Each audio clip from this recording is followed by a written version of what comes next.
Welcome to Watch It Real from Real Central New Jersey Soccer. I'm Ira Jersey, the general manager of the men's program here at Real Central New Jersey. With me today is Erin Murray. Erin is our fan experience intern. She is a student down in South Carolina. We're going to learn a little bit more about her. But first, before we do, I have to say today is Monday, the 8th of March. It is International Women's Day. And I just want to say that I appreciate every single woman in my life, from all my friends, my family, my wife, obviously, and my mother, but also our great interns and staff and coaching staff here at Real Central New Jersey Soccer. So, Erin, thanks very much for coming on Watch It Real. Yeah, thank you so much for having me. So we're gonna have a little fun tonight, but maybe you want to say first where you go to school and just a little bit about your background. Yeah, so I'm currently a sophomore at the University of South Carolina. That's in Columbia, South Carolina, so like an hour from the coast. I'm a sport and entertainment management intern. Oh my God, I'm reading the. You're a fan experience intern. Sport and entertainment management major with a statistics minor. So with that, I really hope to get into sport analytics. So just really getting into the industry right now with my first internship here with Real Central New Jersey.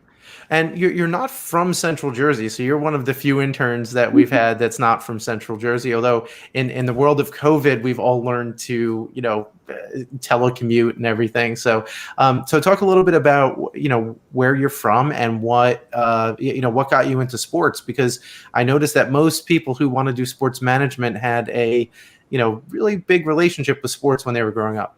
Yeah, so I'm from the greater Philadelphia area, so specifically that's Wayne, Pennsylvania, so right near Villanova University. And I have played soccer since I was 3 years old. I went to this one camp with my one cousin, and I've loved it ever since. And to go off with that, played all throughout, from 3 to senior in high school. And my grandfather was actually also a soccer coach and athletic director at St. Joseph's Prep, which is a very prominent, athletically good high school. So I grew up going to his game, saw him win the Catholic League championship in Philadelphia when I was 10. So he's really influenced that a lot as well. And what made you think about analytics, right? Because analytics is not, it's relatively new, right? Like we haven't, we have, some books on it. I have a couple of books on my bookshelf about it. And you and I were talking before the show that I'm an economist and econometrician. So I do a lot with stats every day. But so what made you get into that field? Because, maybe it's growing, but it's also not really totally mainstream yet. Yeah, so for me, it was sophomore year of high school, and in the middle of the summer, because math has always been just a subject I love and I've been strong in, and the summer going into my sophomore year of high school, I switched up my schedule completely to take AP Statistics, which not many people take their sophomore year because I went to a very small Catholic school, so it's very particular who gets to take what classes. So they allowed me to do that, and the third test of the year, I failed it. I got 50 something, and I thought, I'm going to have to drop this class. Then I really did work hard. I worked with the teacher and actually really loved stats. And 2 of the tests, the final test, I got hundreds on. So when applying to colleges, I was originally statistics to every application. And then I decided I don't want to just be an actuary or something. So I just looked into different paths that I could take that would be really fun. So being, doing sports and statistics, 2 things I love, and combining them just made for the perfect career. You could have been an econometrician like me. I mean, that's another potential career path. But that's interesting stuff, because what's interesting about the statistics part of it, and we'll nerd out here for a minute because it's my prerogative. We didn't have data really until the last, call it decade. And even the data that we've had, it's improved so much. We're trying to figure out ways, for example, for our teams. It's not going to happen this year, I don't think. Thank you, COVID again. But in future years, we want to be able to, get GPS data and biometric data for our players so we can analyze them and make sure that they're operating at peak performance and stuff. But, until you had the computing power and all this other stuff, you couldn't do it 20 years ago. Like there was no way you could do it. And now you're studying it basically, right? That's what you're doing. You're getting a degree in it. So that's fascinating. Do you hope to work in soccer, or you just want to, anything that has to do with data statistics and sports management, like in any sport? What's the ultimate, goal? I know you're still a couple of years away from graduating, but but is soccer going to be your focus, or will you branch out and think about other potential career paths? So it's all up in the air. What I've learned from being a student at the USC, which has a great sport management program and a lot of students in it, is that like you're going to say one specific thing, but probability of that happening is very, small, unfortunately, because the sports industry is it's not big at all, and it's tough to get into. So, but my hopes and dreams would either be some soccer or golf. So one of those. Nice. So golf, that's interesting. So have you thought about how statistics are used in golf at all? I mean, I'm not going to, we could talk a little bit about soccer statistics and things that you've looked at, but let's talk about golf, because it's not one that I've really thought about, there being, a data element to it, other than, how far you hit the ball and how many strokes it took you to get into the hole.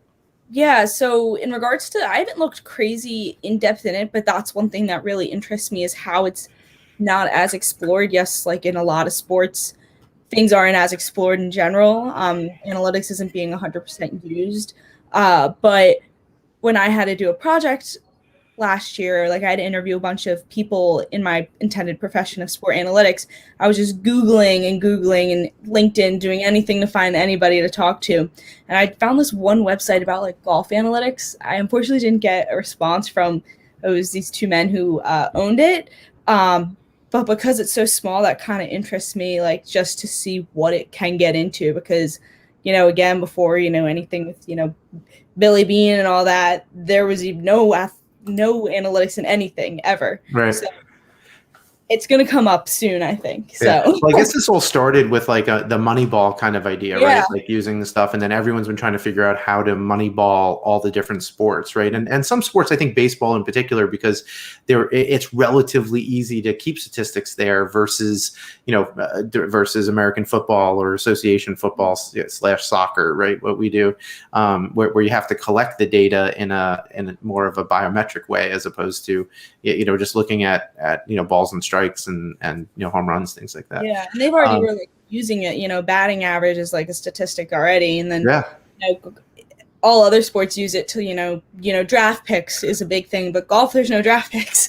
So it could worry me, like for golf, going into maybe like not technically sports betting, but like who's gonna win, probability in that sense of when you get to the final, like one of the final major of the year, like which one, like who's projected to win based on how they've been playing at all their championships. Well, I guess you could also think about this, get a lot more micro in it too, right? Think about how do you, what kind of holes this particular golfer does well on and doesn't, right? Is it a right to left to right? Like, I can envision there being a lot of different, analytics that you could do. I'm not sure. I don't know. Like, yeah. I mean, there's lots of, like, Augusta National Masters happen there every year. That could be somewhere, there's so many. Well, that's a place to start, right? It's majors go to, like, out in Pittsburgh, Oakmont. Like, I have a family friend who belongs there. Like, every so often, there's going to be a big championship at Oakmont. So, having those analytics maybe for that course or another big course. Right. All right, so let's talk about us. Let's talk about Real Central New Jersey soccer for a couple of minutes here, and then I have a little video that I want you to reply to and get your thoughts on. So you're our fan experience intern, and now you're also helping us with community relations. As our fan experience intern, you've done a great job, trying to figure out how to create a great fan experience for in-stadium for us. And unfortunately, our in-stadium venue and environment is going to be much smaller than we initially thought. Thank you again, COVID. But talk to me about something that you've learned that surprised you a little bit in the last. So you've been with us about 2 months now. What was kind of something that you didn't necessarily expect coming into the internship? Something I guess I didn't really expect would be like how many like rules and regulations there are actually behind like a league. And even as this league is like not that like it's not a professional league, like I've been going through the manual, figuring out like, you know, which ones you like rules you get fines for and stuff, and what you do to not get the fines, and how many regulations there really are. That kind of surprised me. So like at the professional level, I can't imagine all the rules and regulations they have, you know, Yeah. for day experience with. Just there's a lot to it. Yeah.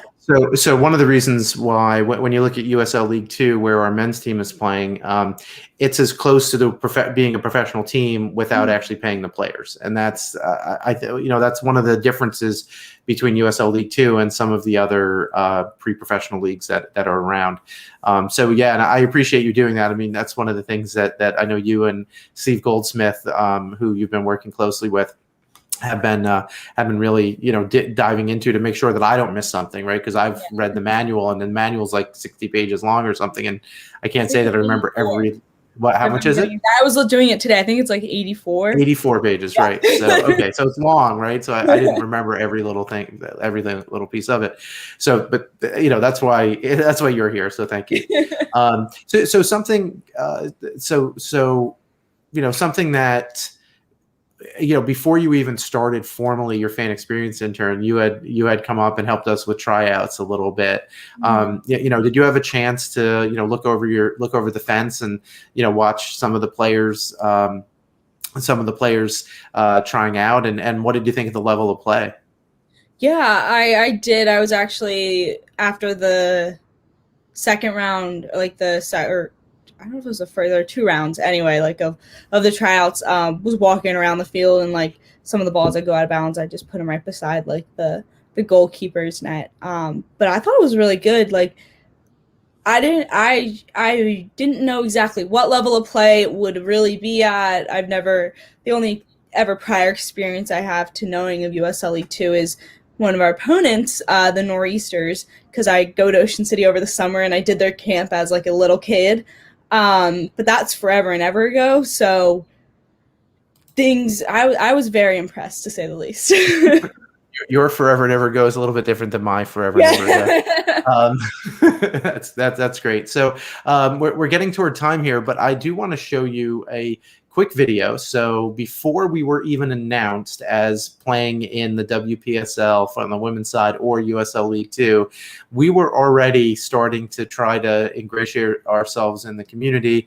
You know, we now have, as you know, we now have budding partnerships with the Boys and Girls Club of Mercer, and we're working with a couple of other soccer organizations in and around the Trenton area in order to build grassroots soccer. We have a couple of other exciting things in the works, maybe even a countywide rec program for high school students. That's my own little pet project. So I just want to show you this video. This was my kids made this whole video from start to finish. There is a commercial on that you can find on YouTube. Just look up Accrington Stanley Milk Funny, and you will find the commercial that this is based on. And my kids think that commercial is hilarious. It's back from when I went to graduate school in the United Kingdom back in the early 90s. So take a look at this and listen. Maybe we'll play it twice just in case you miss something. And I want to get your reaction here, Erin.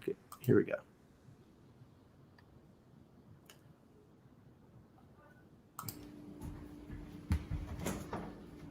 What are you going to drink today? Milk, because Coach Pat says if I don't drink my milk, I won't be good enough to play for Real Central New Jersey.